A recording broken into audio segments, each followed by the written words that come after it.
Will there be any significant impact kung sakali po, no, let's assume na matutuloy kasi nga maisog, no, very ano sila talagang kumbaga pro Duterte. May malaking impact ho ba na mangyayari kung matuloy po ito at magkano pong pinag-uusapan natin? Una, ako po hindi ako pupunta dun sa level na pag-uusapan yung theoretical, no? Kasi practical po yung pagpapadala ng remittance. Bawat pamilya na umaasa, no, may 10 million tayong nasa labas na nagpapadala. Iba-iba po yung level ng kanilang kinikita. Yung makakayang magsabi na hindi magpapadala, siguro malaki na naipon doon. Pero in general, karamihan po ng ating mga OFW by by type of work, karamihan po ay hindi naman po mga professionals. Karamihan po ay mga service workers na hindi naman po sumisweldo ng mga $5,000.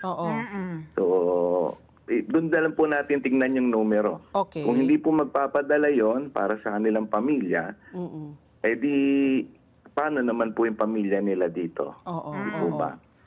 Tama po, pwede po tayo mag-express ng ating frustration sa ibang sa mga ganong paraan. Pero to make a call, okay. Pero ang tanong, kaya bang i-practically gawin?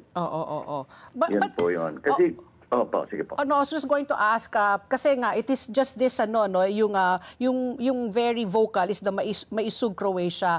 So, I'm just assuming lang, baka dun lang po sa Europa, baka mas talaga sila pong sumama, no, sa kanilang call for the zero remittance. So, if you just have any idea, kasi the 10 million, I guess, no, talagang parang imposible naman yata, 10 million.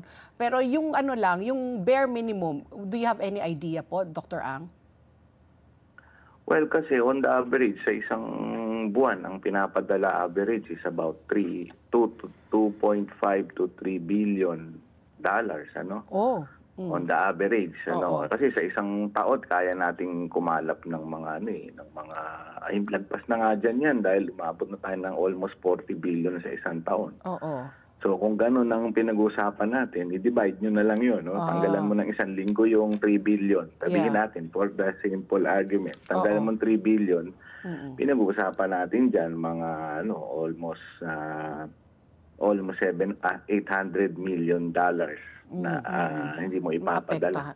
Diba? So malaki yun. Kasi kung isang araw gawin yun, makaapektuhan talaga yung ating pasok-labas ng paggamit natin ng dolyar. Siyempre, hindi lang yung malaki nga ang tulong ng mga remittance sa ating mga import payments, no, yung pagbabayad natin sa mga kinukuha natin, binibili sa abroad, tulad ng langis, yung ibang pagkain, ibang gamit sa negosyo. Ganon. So, in theory, yan po ang epekto niyan. But that's on the assumption, that's presuming na lahat makikiisa already, Migrante International, no?